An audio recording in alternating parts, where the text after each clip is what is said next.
আমরা যুদ্ধবিরতিতে বিশ্বাস করি না, কারণ ইসরায়েল প্রতারক, তারা নিজেদের দেওয়া কথা রাখে না। এভাবেই নিজের ক্ষোভ আর অনিশ্চয়তার কথা রয়টার্সকে বলছিলেন দক্ষিণ লেবাননের হুলা শহরের ৬০ বছর বয়সী বাসিন্দা মোহাম্মদ ইয়াসিন। যুদ্ধবিরতি কার্যকর হলেও তার মতো হাজারো মানুষের মনে এখনও রয়ে গেছে নতুন হামলার শঙ্কা। أول شيء ما عندنا ثقة بوقف إطلاق النار لأنه إسرائيل مخادعة، يعني مش إنه والله جماعة هودي بيلتزموا بالكلام।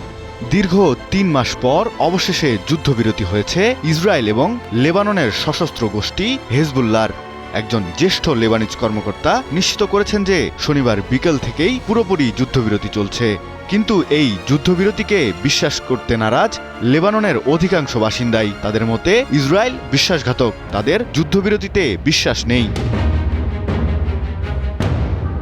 লেবাননের বাসিন্দারা যে ইসরায়েলকে বিশ্বাসঘাতক বলেছে তার কারণও রয়েছে অনেক। এর আগে গাজা কিংবা ইরান কোনো দেশেই যুদ্ধবিরতি বজায় রাখেনি দখলদার এই দেশটি, যা বরাবরই দেখেছে বিশ্ববাসী। লেবাননেও যে তা হবে না তার নিশ্চয়তা খুবই কম, কারণ এরই মধ্যে লেবাননের যুদ্ধবিরতির যে কোনো উদ্যোগ সরাসরি প্রত্যাখ্যান করার আহ্বান জানিয়েছে ইসরায়েলের জাতীয় নিরাপত্তা মন্ত্রী ইমাতার বেন গভির। তিনি বলেছেন, লেবানন ইসরায়েলের খেলার মাঠ হওয়া উচিত।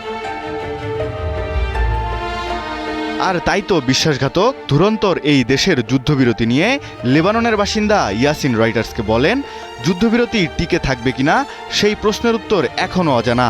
তবুও নিজ শহরে ফেরার অপেক্ষায় আছেন মোহাম্মদ ইয়াসিন।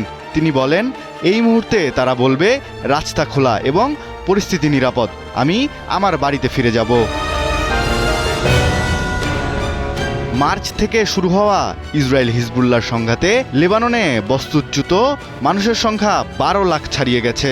দক্ষিণ লেবানন, বেকা উপত্যকা এবং বৈরুতে বিভিন্ন এলাকা থেকে আসা মানুষের আশ্রয় কেন্দ্রগুলো এখন উপচে পড়েছে।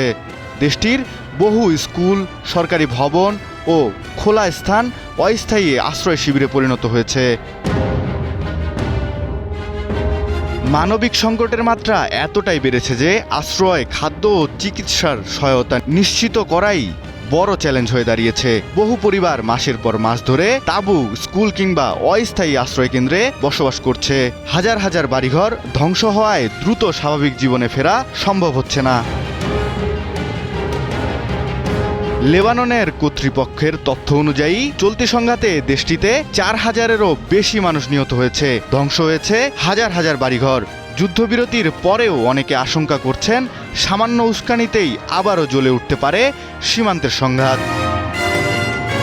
জিয়াউল ইসলাম জিসান, নিউজ 24।